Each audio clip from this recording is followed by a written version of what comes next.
Okay, hello everyone. Welcome to the Citi Oceans event. Now I know the audio here is quite challenging, so please signal to us if you need to speak louder, but hopefully in the corners you can hear us. So to start with, for too long the oceans have been taken for granted, used, abused and extracted from, and this clearly needs to change. A few key statistics that I'm sure you're all quite familiar with by now. 70% of the planet is the ocean.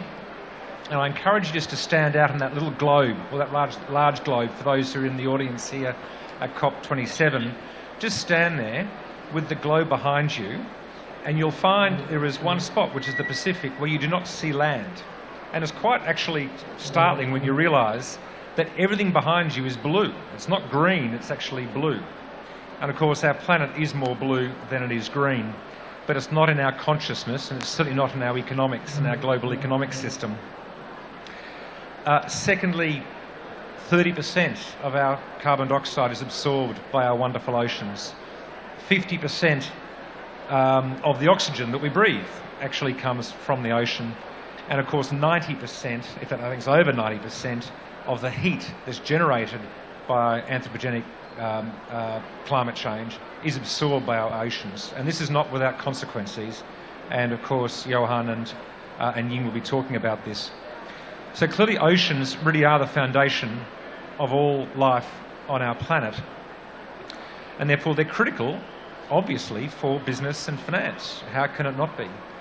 So we're here to talk about that, and how this is so important too, and how we in the business and finance community have a critical role to play in terms of caring for what is so fundamentally important for all of us, our livelihoods and peace on our planet. So I'm truly delighted to be joined by three great leaders in the oceans. Firstly, when we can reconnect Dr. Sylvia Earle, she will be joining us hopefully in a moment. And here is Dr. Sylvia Earle. Sylvia, welcome. And I'll come back and have brief introductions in any second, but I'll come back in a moment, Sylvia. Professor Dr. Johan Rockström from the Potsdam Institute for Climate, and also Ying Chin from our Global Insights Research Group at Citi. Actually, I might just highlight Sylvia joining us. Sylvia's currently on the west coast of the States. It is, correct me if I'm wrong, Sylvia, it's 4 a.m. So Sylvia has done an extraordinary job joining us at 4 a.m. And by the way, she was on the prior panel talking about the importance of the polar regions, which made it 3 a.m. So Sylvia, real gratitude and thanks for joining us. An extraordinary commitment and effort. I think everyone knows Sylvia Earle, an extraordinary individual. Oceanographer, scientist, explorer, incredible author, having written, I think, over 230 publications. Sylvia, I can't claim I've read all of them. I have read many of them, but I do encourage you to read some of the publications that Sylvia has written. I mean, we're truly honoured to be joined by you, Sylvia. Johan, of course, is the director of the Potsdam Institute for Climate, an extraordinary thought leader around Earth systems, including the concepts of and the framework of the planetary boundaries. I do encourage you to not only read the most recent research on tipping points, but also to watch the recent Netflix film around planetary boundaries, breaking boundaries, and that's narrated by none other than Sir David Attenborough. And of course Ying, Dr. Ying Chin, who's a key member of our Global Insights team, also in the room here, Jason and Liz. You would have seen we've been inundating you with research this week. There's been 4 fantastic reports issued by the research team, and the latest one is on the oceans. So that's what this event is largely about. So I really will, hopefully we can put up the QR code so you can easily pick out that research, and this oceans piece I think is really quite groundbreaking. So the format we'll run is start with Sylvia. Sylvia, I should start by saying if at any time you feel like dropping off, please do. At 4 a.m, I know I'll be feeling very, very tired. So I know it's hard also at the other end of the Pacific across other than the Atlantic, and across the United States, to be able to, hopefully the audio is fine and you can hear us well. So we'll start with you, Sylvia, for approximately 10 minutes, if you're happy with that. We'll hand across to Johan to talk about the science, and particular aspects of the science, the importance of the oceans. And then to Ying to talk in more detail about the report findings. And then we will leave time for Q&A and input and thoughts towards the end. So at this point, I'd like to welcome Sylvia to the stage, the virtual stage, and to, yes, you can hear us, so over to you, Sylvia. Thank you, Keith, and to all of you who are listening. I share with the other panelists, and including you, Keith, the focus on the habitability of the planet right now. We know that Earth is in trouble. We also know what the problems are and who's causing the problems. Imagine if we did not know. We have the evidence that what we're doing to the atmosphere, to the waters of the world, to the fabric of life, is altering the nature of nature, making Earth, it has taken roughly 4.5 billion years of a lot of fine-tuning of a planet that was really inhospitable for life, let alone the likes of us. It's taken us a remarkably short period of time that as our numbers, our prosperity began to increase, particularly at about 11,000, 12,000 years ago, the Holocene, when from really small population of humans, we really began to prosper. It's only right about now that we have begun to seriously calculate the costs of our prosperity. Of course, all creatures, all animals, even plants, occupy space and use materials to not only survive, but to thrive. But no individual species has commanded so much of the planet as we have. And now, with a trajectory going back even 500 years ago, our numbers had increased significantly from 11,000 years ago. We got to 500 million people 500 years ago. That's the great era of exploration that you hear about when, for the first time, Europeans were connecting with the rest of the world. Polynesians had been sailing the Pacific for more than 1,000 years, when population was even smaller than 500 years ago. But from then to 1800, we got to 1 billion. When I arrived, about 2 billion people shared the planet with me. And now, by 1980, the 4 billion, now 8 billion, Earth doesn't get any bigger. Our consumption of the natural world is altering the nature of the geophysical properties that make Earth habitable.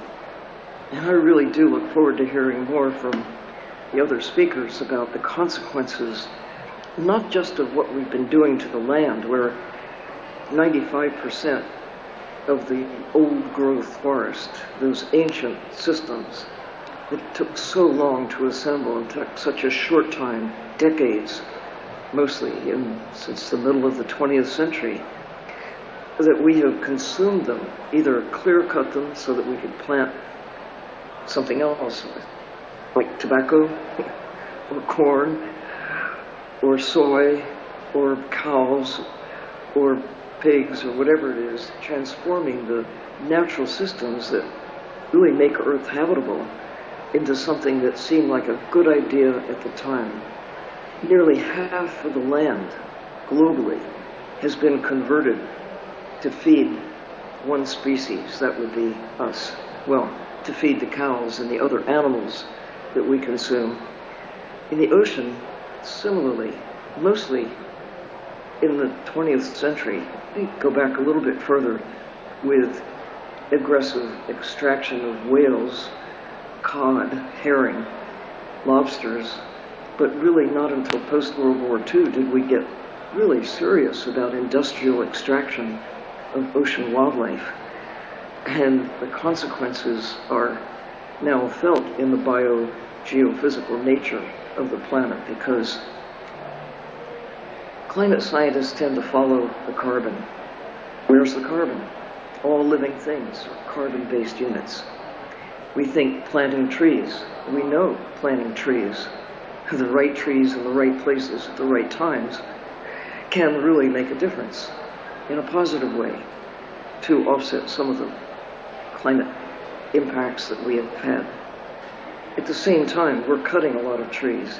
We're cutting 1,000-year-old trees or centuries-old trees and planting young ones that don't do the job nearly as much as these old growth systems. In the ocean, we've taken wildlife by the ton. We don't even accord them the dignity of how many individual fish are being taken. We set even laws, how many tons can be extracted, with the idea that they can be extracted on an ongoing basis, quote, sustainably.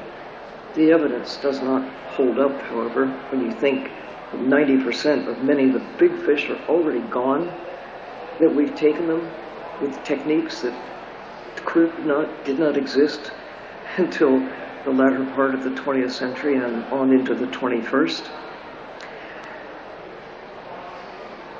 The solution to the bad news, and you're hearing a lot of bad news, I'm sure, at this conference, but the key to making progress is knowing what the problems are and then taking real action. Even if it seems like we have to change our habits and policies to make the necessary shifts in how we treat the natural systems. I am encouraged that nations are now stepping up and saying we should protect, we must protect at least 30% of the land, 30% of the ocean, with an eye toward the high seas. That's about half the world. On the balance sheet, we need to look at what causes the problems, the decline of nature, the habitability of Earth, and do our best to restore what has been damaged and lost. Nature is resilient, but we've gone so far with so many species so quickly that we can't just snap our fingers and expect we're going to make everything just fine. It will take time, but we have to get serious about restoring what we are still aggressively losing, and to take seriously the consequences to, as Keith points out, the air, the oxygen in the atmosphere, generated not just by green things on the land, but the ocean. And we have the technology, we know what the problems are, we know what the solutions are. The real question is, how can we muster the will and do it right now? Do we have 10 years? The sooner the better.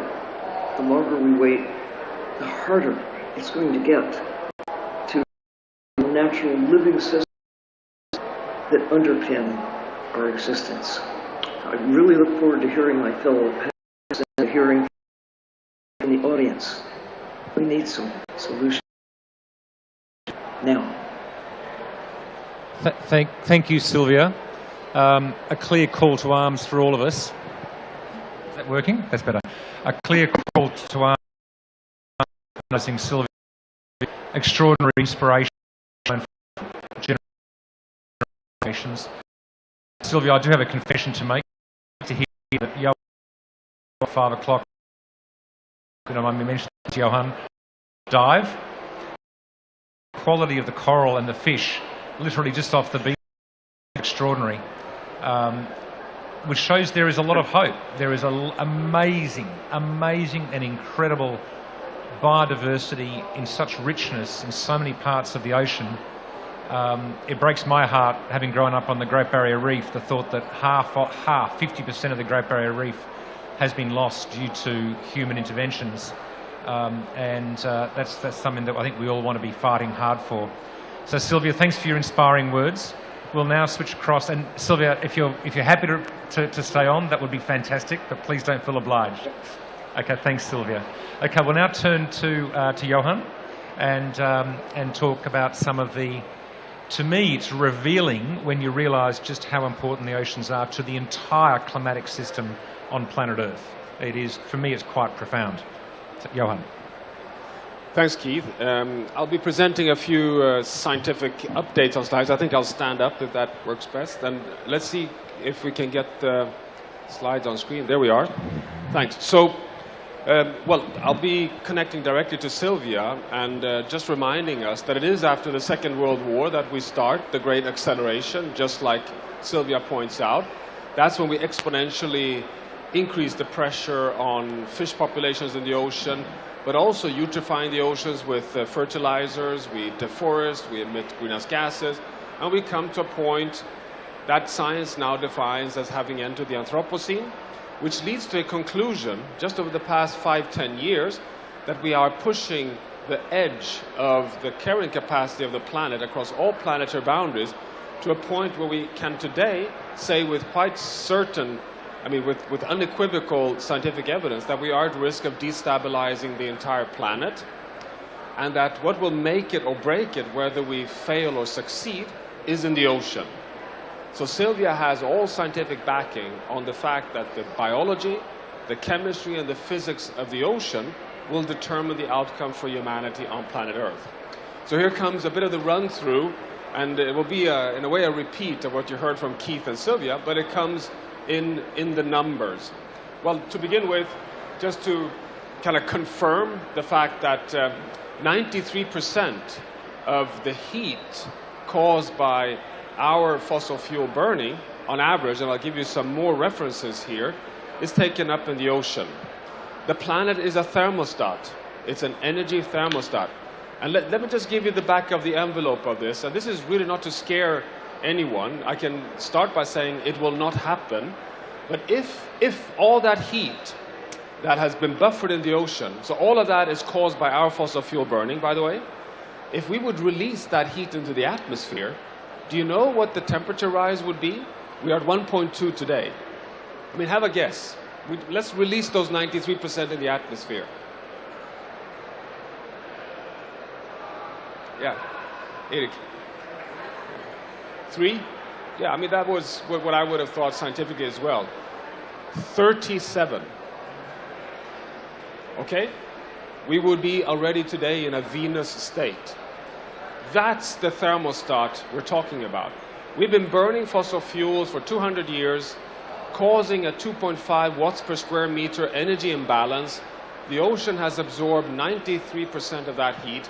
It's so much, it's layered across all the depths in the ocean, and it's equivalent to massive energy carrying buffering. And it's not a risk of being released, but this is why we see more extreme El Niño events, more extreme storms and hurricanes like Storm Ian over Florida, that we see these shifts in the overturning of heat. Not surprising. You see also the statistics on that 7.3 of the only 7% of the oceans are today protected. So when the world meets in a few weeks' time in Montreal to try to get 30%, as Sylvia pointed out, of the oceans and marine protected areas, this is really an important step forward. But we're also in a position that we're losing large parts of fish populations, which is very serious because they provide the resilience also of the marine ecosystems. So when you, Keith, correctly referred to the world's richest marine ecosystem, the Great Barrier Reef, 50% having crossed the tipping point, one reason why it's so sensitive to bleaching in the Great Barrier Reef is also the overfishing and eutrophication, because that means that when the system bleaches, you don't have the grazing fish, like the parrotfish, that keeps the soft algae away to allow the hard corals to regenerate. So suddenly you have a much weaker system. So the whole system just comes into this negative cycle and is not able to to recuperate. Here you have the observations of heat uptake in the ocean. Now, I just show this because it's quite fantastic that we have thousands of so-called Argo buoys that are measuring the temperature at different layers of the ocean in real time. So those numbers of 93% is not like modeling data, it's field observation data from all the depths. And look at the curve at 2,000 meters. So even at the depth where Sylvia Earle has been, we're seeing absorption and heat. So the whole ocean is getting warmer. We are today in the latest assessment from the IPCC with a number of 91%. So I'm just saying that with different scientific sources, the heat uptake in the ocean is between 90 and 95%. This is the latest IPCC document. But look at the difference here. The ocean takes up 90 to 95, land 5, and ice roughly 3. Ice is really important as well. Melting ice absorbs energy. So it's quite paradoxically that while the ice is melting, it's actually cooling the planet just because it consumes energy. This is a graph I'm sure that all of you have seen. The distribution of heat is not even across the ocean. So some parts of the ocean are relatively stable, but others are absorbing and increasing temperatures much faster. So you just see, for example, in the Atlantic and the parts of the east coast of the US, parts that are really warming very fast. This is a critical map. Unfortunately, the color coding is not very good, but it shows the chemical crisis of our climate crisis. Because, as Sylvia pointed out, when we emit greenhouse gases, not only has 90 to 95% been absorbed the heat in the ocean, but 30% of the carbon dioxide is chemically absorbed in the ocean, which is simply a chemical gradient dissolving of carbon dioxide.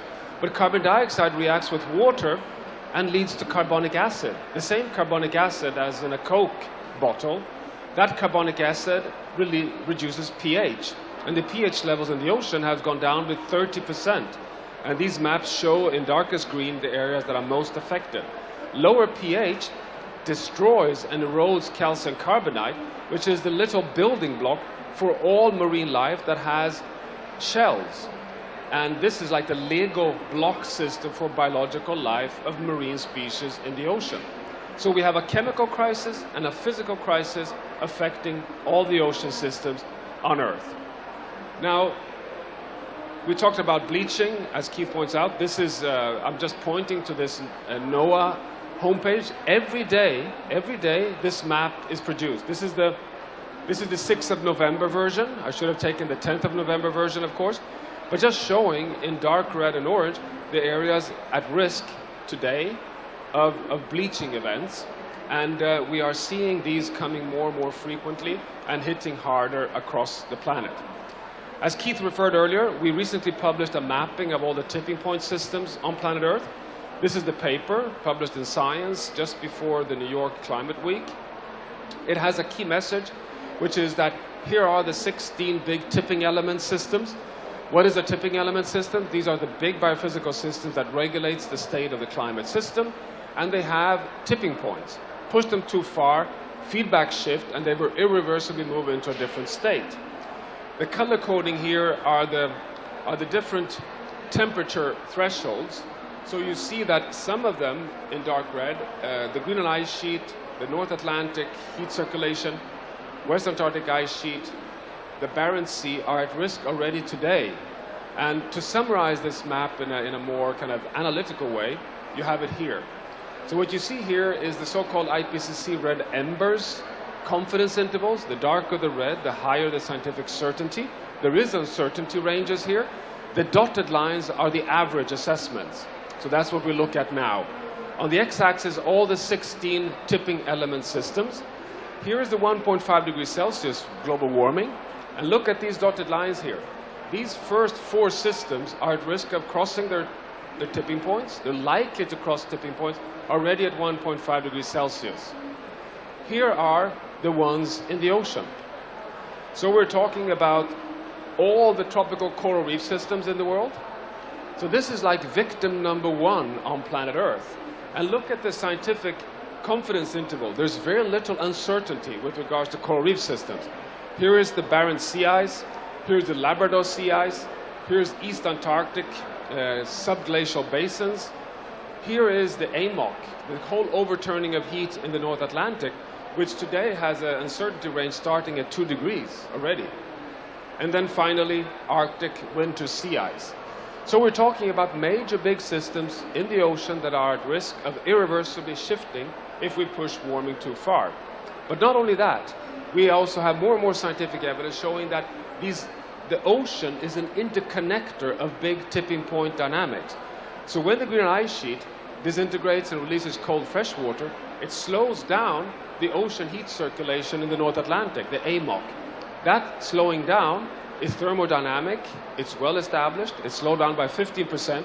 It pushes the whole monsoon system further south and contributes to the dieback of the Amazon rainforest, but it also holds more warm saline water in the Southern Ocean, which explains why the West Antarctic ice sheet is melting faster. So the ocean is a kind of a carrier, not only of heat and biology, it's also a connector between different tipping element systems. And we have the proof of this. This is work at the Potsdam Institute showing the whole overturning system of heat, the warm water which is coming up on the surface, releasing heat to the atmosphere here, and then sinking to the bottom and flowing back as cold fresh water down to the Southern Ocean. Look at this blue spot here that we observe year after year. The whole ocean gets warmer, one place gets colder. For many years we didn't know what that was. What is that blue blob in the ocean? How can it be that one spot is colder and the whole ocean is warmer? Well, it's the Greenland ice sheet. It's the cold fresh water being released in massive volumes into the North Atlantic. This is then diluting the salinity. Salt water is heavy. The pump slows down because it doesn't sink as fast. And the whole system grinds towards a halt, and it pushes the whole weather system to the south.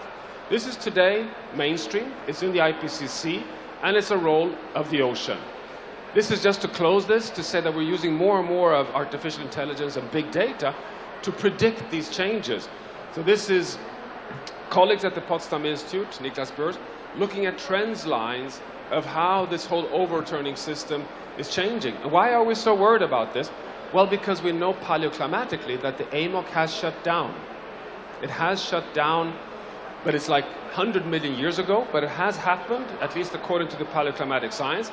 So we have to understand, are we at risk of getting the ocean flipping? So far, can you imagine, all the climate models that gives us a safe landing for Paris assumes a stable ocean. Biologically, chemically, and physically. No surprise, no tipping points, no loss of heat absorption, no loss of carbon dioxide uptake.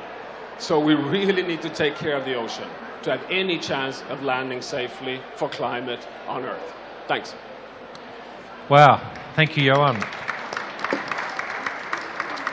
So it's pretty compelling stuff. I have to say, every time I hear Johan, I always learn something new. But the depth of the analysis and bringing together all of your fellow scientists, Johan, to demonstrate what we're actually doing to the ocean and what the ocean can be doing to us if we don't take care of it and the entire planet. So thank you, Johan. We'll now turn across to Ying, Dr. Ying Chen. I do encourage you to pick up this report and to read it. But Ying, if you could lead us through the key findings and also some of the recommendations arising from the report, and also some of the emerging ocean-based sectors that you're seeing as a result of the need for us to take care of the ocean. Ying. Yeah, thanks, Keith. Hi, everyone. It's a real pleasure to be here today. I hope you can hear me at the back. So as Keith said, at Citi Global Insights, we've just published a report on ocean degradation, which makes the case for increased action from businesses and financial institutions. And in terms of the broad case for action, economic activities are contributing to ocean health decline through a few key drivers: overexploitation, habitat destruction, climate change, and pollution. But businesses and financial institutions are also essential for restoring ocean ecosystems by driving more sustainable use of ocean resources and financing a sustainable ocean economy. But the topic is still largely overlooked. We're making progress on climate, and now biodiversity loss on a terrestrial basis is rising up the agenda. But the focus on ocean sustainability is still in its infancy, and we think it's time to change that. First of all, as Sylvia and Johan have so brilliantly articulated, ocean health decline is not a siloed or distant issue. It's very much, it's intrinsically connected to climate, to nature loss, and to the planetary boundaries that Johan mentioned. And secondly, ocean issues aren't just relevant for marine-based industries. It's very much matters for land-based industries. Research has found that 80% of marine pollution comes from land-based sources. So ocean issues are very much relevant for all industries. And in the report, we make the case from a risk and opportunities perspective as well.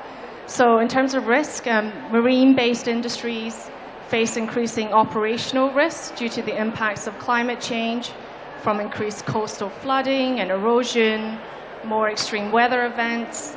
These are all likely to impact assets, disrupt operations, and that will have knock-on effects for land-based industries. If we just think about supply chains, the shipping industry is responsible for the bulk of trade activities, handling around 90% by volume. And research has actually found that if we continue business as usual, investors risk losing over the next 15 years $8.4 trillion in assets and revenue as a result of ocean health decline. Businesses also face increasing market risks, reputation risks, regulation risk, as we see growing awareness and increased targeted action from civil society and from governments. For example, over the next few years, we're expecting international treaties on plastic pollution, as well as protection of the high seas. And as Johan and Sylvia mentioned, we've got COP15 coming up next month in Montreal, where the post-2020 global biodiversity framework is expected to be negotiated. And there's also the TNFD, which is expected to launch next year, and ocean is one of the realms that they are assessing. So it's very much relevant for businesses, for financial institutions, but it's not all about risk, and that's something we very much want to emphasize. There's a lot of opportunities for organizations who support a sustainable ocean economy. For example, ocean-based climate solutions. Right? There's a lot of innovation happening in that space, from offshore renewables, to clean shipping, to carbon storage solutions.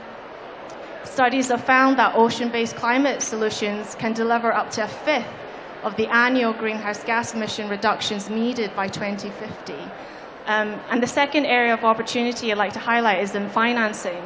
SDG 14, Life Below Water, it's underfunded. It's the least funded global goal. So more capital is needed, and there's a huge opportunity to bring in more private finance. And the third area I would just like to highlight is, we need innovations in ocean-positive products and services and business models. There's a lot of innovation happening in the ocean restoration space, from inventive ways to clean up plastic pollution to, artificial coral farming. So it's a really exciting time actually to be innovating in the ocean space. And the fourth area I'll just highlight quickly is to touch on Johan's point is actually in ocean data. Right? Technology advancements are allowing us to collect better and faster data, which is developing into its own industry in high-tech marine ocean data products and services.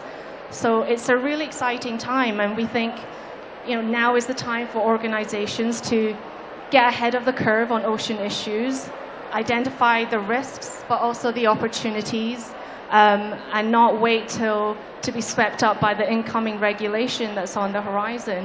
And Keith, you mentioned also about recommendations that we came out with. So just to also build on what Johan and Sylvia said, we think action is needed on two fronts. First of all, in conserving and restoring marine environments, but that also needs to go hand in hand with tackling the root causes of ocean degradation. And in the report, we actually map out the key drivers of ocean health decline to industries, which provides a more holistic view of the different ways that industries are contributing to ocean degradation. And At the moment, there are many silos when it comes to ocean governance and action, and we think there are 3 key areas of silos that need to be connected. And the first one is really, we think, an important step across all sectors is the need to upskill on ocean issues and to connect the silos across climate, ocean, and nature. And this is actually supported by surveys that have been done in the private and finance sector on ocean action that, a key barrier is a lack of industry expertise.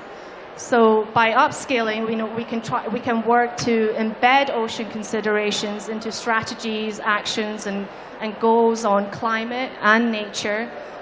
For example, in considering marine nature-based solutions like mangrove restoration and conservation, which can provide coastal protection. It's been found that mangroves can sequester 2 to 5 times more carbon than tropical forests. It can also help to improve the livelihoods of local communities. So it's really about taking integrated approaches and identifying these win-win solutions. And the second area of silos that we've identified is across sectors, and just the need for more collaboration across sectors on ocean issues as well as solutions. And a key area of opportunity is in financing and using blended finance structures to mobilize more private finance. Convergence, which is the global network on blended finance, they've reported that 1% of total blended finance flows in emerging markets goes to support SDG 14. But they are seeing actually increasing momentum in the market for blended finance transactions to support a sustainable ocean economy. And we also think there's a huge opportunity especially for the private and finance sectors, to work more closely with academia and with NGOs who have such substantial knowledge and expertise and also access to local projects and communities in the ocean space. So let's work together and actually leverage, the incredible science that Johan talked about earlier. And I'll just quickly mention the last area of silos is really across industries, not just across marine-based industries where, to come together and share best practice, but also to develop solutions that are complementary and not conflicting, as well as collaboration across industries. So as more land-based industries are engaging with ocean issues, they can learn from the expertise and experience of marine-based industries, but also to come together and develop, tackle issues that are cross-cutting, like pollution. So there's quite a few silos, but it's an incredible opportunity really to come together. And to Johan's point, we need to come together to address ocean issues. Thank you, Ying. I mean, as you can see, there's a lot of rich content in this report, and that's just Ying summarising, in 5 or 10 minutes some of the substance there. But it's incredibly rich research and really at the new frontier of economics. This is about creating a regenerative economic model for the ocean and not the current one, which is entirely extractive and using it as a one-way resource, as opposed to a regenerative circular one that we can use economics and finance and business to actually restore and regenerate and protect the ocean. I was going to turn, Sylvia's obviously dropped off, I was going to turn to her just to ask her view. One thing she often says is that we are the lucky, I won't say it because Sylvia's back. Sylvia, can you hear us? Sylvia, can you hear us? We can't hear you at the moment. Okay, you can hear us, but we can't hear you. So, Sylvia, as soon as we've got you, we'll get you to say a few more words. Why don't we turn? We've got some time for comments, questions, thoughts. It's not often that you can get Johan and Ying and Sylvia together, so it's a pretty good opportunity. And hopefully we can get Sylvia's audio to work on this end. So, Karen, you were the first to put your hand up. Karen Sack. Thank you. Hi, Sylvia. I'm Karen Sack. I'm the Executive Director of the Ocean Risk and Resilience Action Alliance. And Ying, you have just pitched why we set up the alliance in the first place. It is a collaboration between the private sector, the public sector, civil society and multilateral institutions to do exactly what you are talking about, so we can drive resilience into the space. And actually Johan was part of establishing Aura when he was at the Stockholm, the SRC, which is a co-host of the alliance. There is so little financing in this space, and there is such huge opportunity to drive the type of investment we need to see into not just the 30 by 30 conservation basis on a sovereign level, but also thinking about how we can combine investments into nature, biodiversity resilience, biodiversity credits and resilience credits, as well as blue carbon, to pay for that conservation and shift this model. So I just wanted to say thank you first, and also we look forward to working more closely with Citi and to using your report as part of the argument for why we need to see so much more investment into this space. So thanks. Hey, thanks, Karen. I have to say, I mean, we at Citi are super excited about this work. You know, the foundational inspiration that Sylvia and the science that Sylvia provides, the fundamental scientific knowledge that Johan and his team at Potsdam and elsewhere provides, and then converting that into business, finance and economic innovation, awareness and innovation. I mean, I actually think this is a new realm of business opportunity and economics that actually is just super exciting for us at Citi and other financial institutions. So, Karen, thanks for those great words. We're looking forward to working with you. Yes.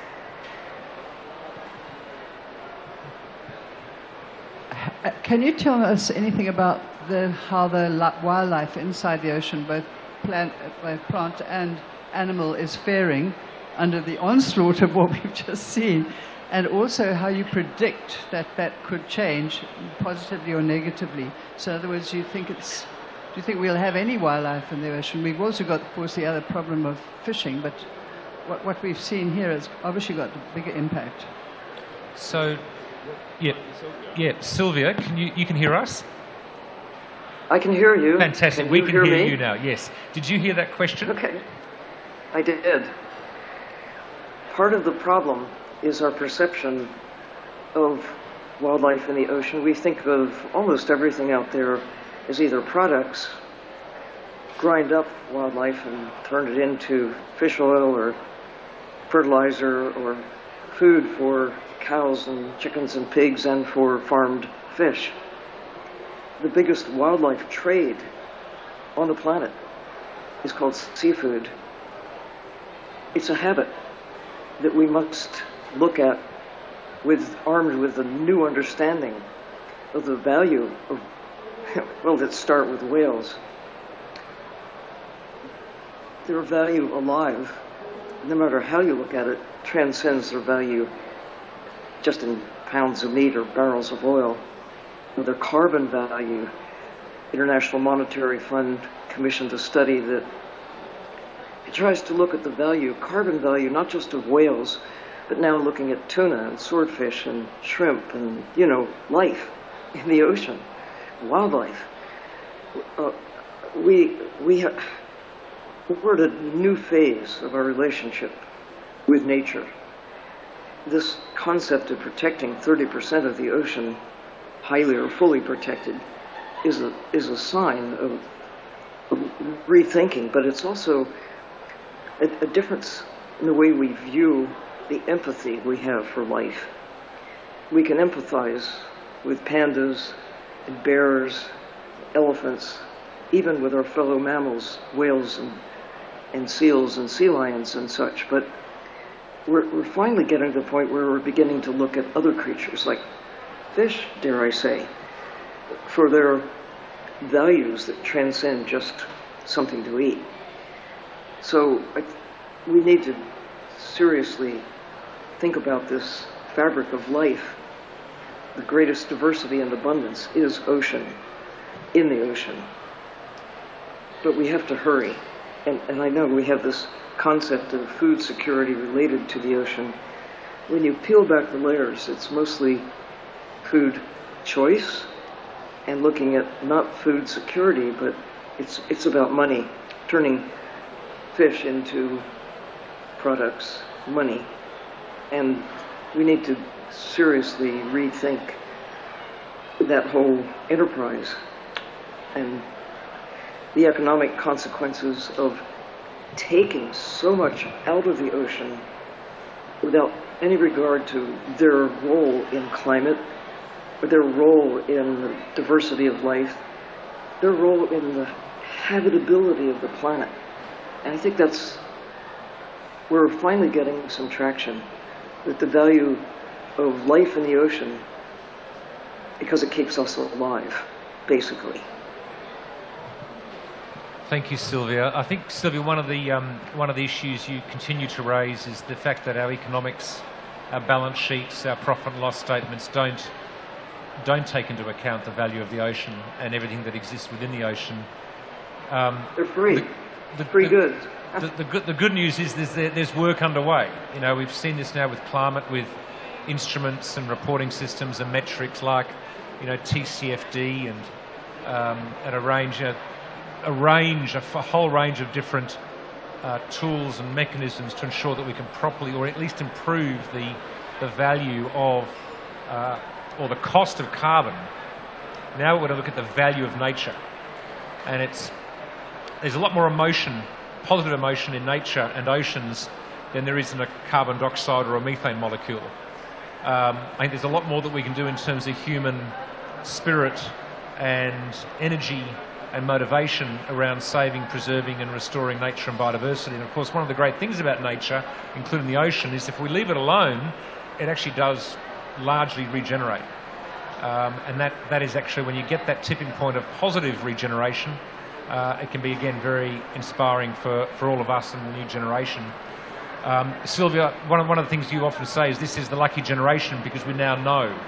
I think to Ying's work, the knowledge that we now have scientifically, but increasingly economically, around what we can do is a real inspiration for us. So I just want to refer back to your wonderful comments about us being a lucky generation because we're here to based on the knowledge we have, we can do something about it.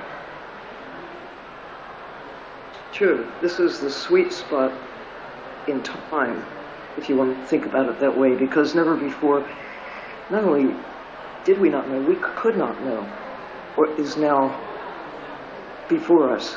We understand what the problems are, and we have a pretty good idea of what we can do to shift the trajectory from decline to stable relationship with nature. But we have to change our thinking about the real value of wildlife in the ocean, wildlife on the land. It's preposterous to think that a tree that's 1,000 years old is worth more as board feet of lumber than it is to maintaining the habitability of Earth. And we can't put it back once it's killed. We can't do the same with the ancient systems in the ocean. And I think it's important in this conversation to highlight the danger we're now in because of the interest in mining the old growth systems in the deep sea. Deep sea mining sounds really seductively interesting in an economic sense, but the real cost is so much greater in terms of the habitability of the planet, disrupting these ancient systems. You know, if you could think about looking at the Earth, where are the last wild places? The places that represent the distillation of what has gone over hundreds of millions of years to arrive at a habitable planet, and how short a period of time it has taken us to unravel those systems. So stepping back, the way Johan is genius at doing, let's look at the Earth. What makes it habitable? What are we doing that is causing us to create disruption? And how close are we to just turning things irrevocably into a state of decline? I think there's evidence that it's not too late, but we're really we really have to hurry. It's going to get harder. And the very idea that we should go to places that have not been accessible in all previous history, of human history, and presume that we have the right to tear them up before we even know who lives there. We do know, generally speaking, but the magnitude of what we don't know far exceeds the magnitude of what we already understand. We dare not risk more destruction. Thank you, Sylvia. We have literally 1 or 2 minutes to go. I know there was one, so just got to... Are you happy to ask one question or one comment? Yeah, if I may, yes. Yep. My name's John Willis. I'm head of research at a non-for-profit called Planet Tracker. Thank you very, very much for all your insights. I just have one question, and it's to do with the financing. I think everyone's in agreement that more financing needs to go into an ocean economy. We're at a situation where it's clearly explained to us that it's very influential in terms of climate. It's influential in terms of biodiversity and nature, and climate and biodiversity seem to be moving closer together, and it's important in food systems. So my question is, why is the finance not appearing? Great question with a potentially long answer, which I won't be able to delve into in detail. And Ying, very happy for you to jump in on this one. But my quick comment on that one, my quick synopsis is that we do not effectively incorporate the externalities into our economic system. In my view, that's the fundamental fault we have in the current economic system. So when it comes to us as banks or as investors making decisions, there is no bottom line that actually incorporates the cost of carbon or the value of nature. So what you see is just a line item, if that's what your returns are, whatever metrics you're using, which fundamentally does not. Now, there's some good moves in that right direction. We've got certain companies who do it voluntarily. Michelin, for example, carbon adjusted EPS figures. We've got Danone as another example. So there's different methodologies. The Harvard Impact Weighted Statements initiative is trying to do just this. So there are definitely initiatives on the way to do that. In my view, that's the fundamental reason why the finance is not flowing to where it's needed. But we should talk more about it because we do have to end. It's a big topic for discussion. So we'll have to end on this point. Thank you so much. Sylvia, if you can just hang on for a moment, because I'm sure there'll be a few wanting to get some final photographs of you on the screen. And thank you, Johan. Thank you, Ying. Thank you, Sylvia. Once again, Sylvia, to be joining us from 3 o'clock till 5 o'clock in the morning from the Pacific is extraordinary. So from behalf of all of us, both in person and online, thank you, Sylvia, Johan and Ying.